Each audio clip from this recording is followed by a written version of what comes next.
Hello everyone, welcome back to the next video. In this video I will show you how you can do video editing using Media3 in Android using Godot Game Engine. So let's get started. So we will be creating an Android plugin. Now you don't have to worry about a lot of things for video editing. Media3 is a library for native Android which does all the heavy lifting for us. So yeah, let's get started. So first, based on this particular documentation, I have created one cheat sheet. So instead of referring that Godot documentation, I will be referring to this particular cheat sheet. Okay, now I'll show you guys the output first. Now in this particular output, what I'm doing is, if I quickly show you guys the code, later on I'll show you the entire piece of code. Here you can see I'm passing this video URL which is stored on a network, okay, which is stored on a server, sorry.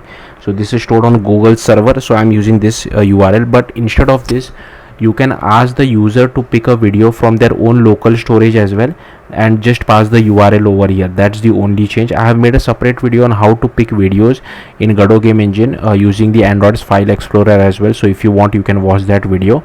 I did not include that in this tutorial because it would get unnecessarily complicated.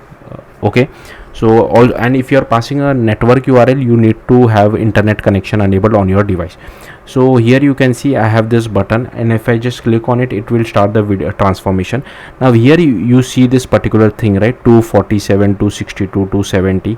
I'll talk about that later on, but here you can see it has finished transforming, and I'm not playing the video. If you want to play the video, you can integrate exoplayer as well to play a video, because when the video has finished processing, the URL which we get, you can't play it from the Godot video player. You require exoplayer for it. Again, I have made a separate video on how to do that, like how to play videos and how to integrate exoplayer to play videos using in Godot using an Android plugin as well. So if you want, you can watch that video. But here, just to prove it to you what kind of video editing feature I was doing, right? So I was basically applying grayscale filter to the video. So if I just go to file explorer, now the video has been saved to external storage. So here you can see this is the video. So I'll just play it. So here you can see the grayscale filter has been applied to this particular video. Just to prove it to you, I will again run the same thing. So I'll just click on this button again. Now this thing which you see, this is the actual progress. So there are two things over here. The two which you see, which is the progress state, and the second value which you see, 92, is the actual progress. So if you notice, the value hasn't reached till 100. So this could happen a lot. So you can't just rely on this progress, actual progress. You have to rely on the progress state as well. The progress state always becomes 0 once the video has finished processing, because you should always display a progress bar. I'm not displaying in this case, but you should always display a progress bar if you're doing this kind of video editing, because if the user selects a very large video, it will take a lot of time. That's why. And hopefully this video has been saved as well. So here you can see now there are 3 videos. So the first video has been, now in this particular tutorial, I'm not only going to show you the grayscale filter. I have written code for other different types of video editing things as well, like how to remove video, how to remove audio, then how to apply trim functionality. Those code I have commented it out, because if I keep showing you each and every demo for that, it will take a lot of time. So I have written the code, but I have commented it out. So stay tuned, there are a lot of other Media3 video editing functionality as well. In case if you have any specific needs for Media3 video editing, like I have not covered all the use cases, because even I don't know if people are interested in this kind of video for Godot Game Engine or not. But in case if you have any specific requirement, like any specific video editing function, and if that is possible with Media3, do let me know in the comments and I'll make a video for you. So yeah, for now let's get started. So first you need to create an Android project. So to create an Android project, just go to file, new, and new project, and here you will see something like this. Here you will have to select empty views activity, just click on next, give your Android give some project name. Language I have selected as Kotlin, and minimum HDK I have kept it as 26. Do make a note of the minimum HDK, because same minimum HDK you need to set it on Godot Game Engine side as well. And at the time of me recording this video, I'm using Godot 4.5.0, which is the latest. And then you just have to click on finish. I have already created this Android project, so I'm not creating it again.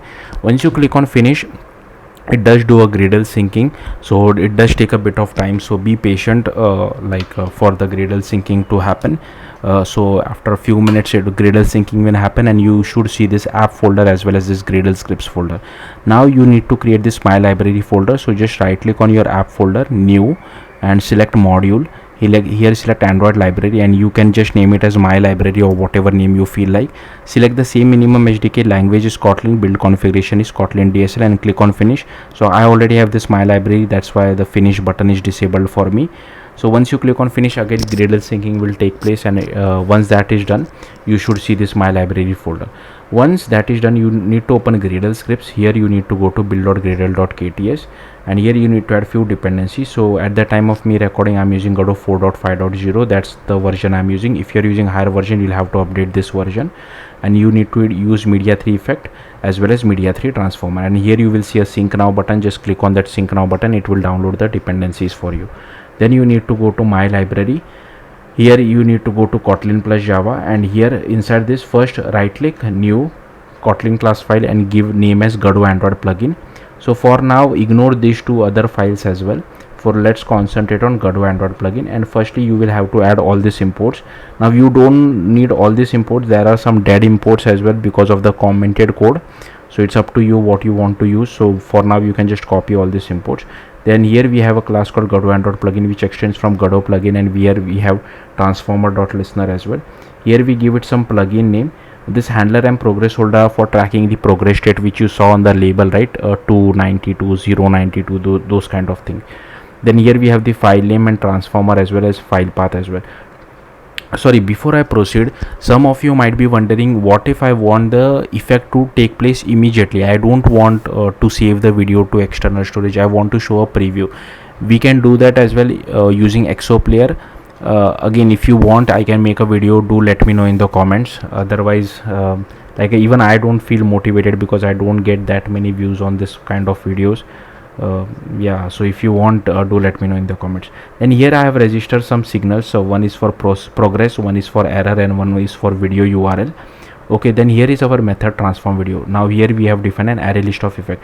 Now it's up to you what you want to use. So as you can see, I've commented a bunch of things out. So if you want to create a zoom in transition, you can use this.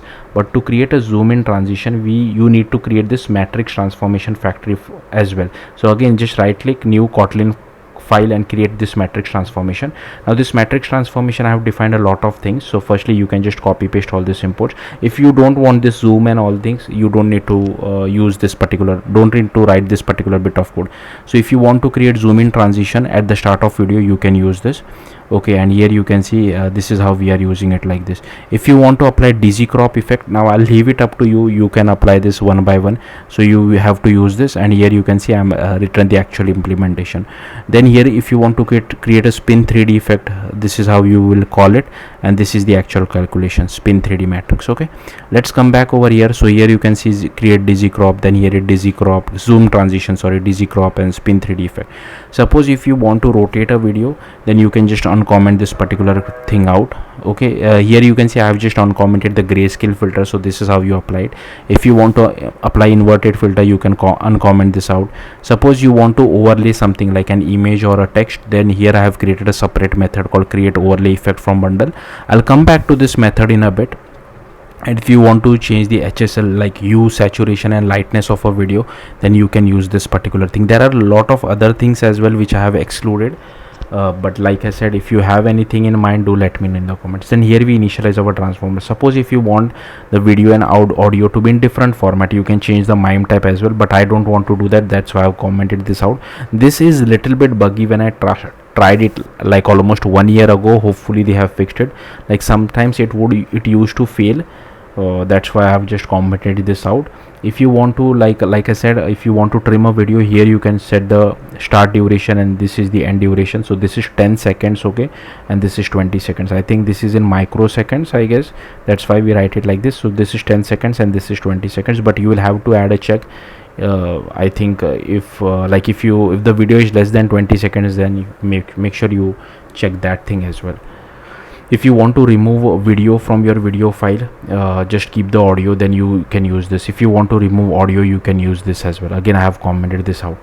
Then here we create our external file, we start the transformation, and here we start the progress thing, and here you can see I'm sending the progress. So the progress state can be 0, 1 and 2.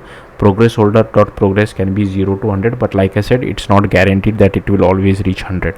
Then here we create an external file. So again, I'll simply scroll through this. Feel free to pause the video because even I have copied this code, and this is the code for saving the file to external storage. Again, I'll simply scroll through this. Feel free to pause the video and just copy all this code. Okay, then here we have this on completed callback.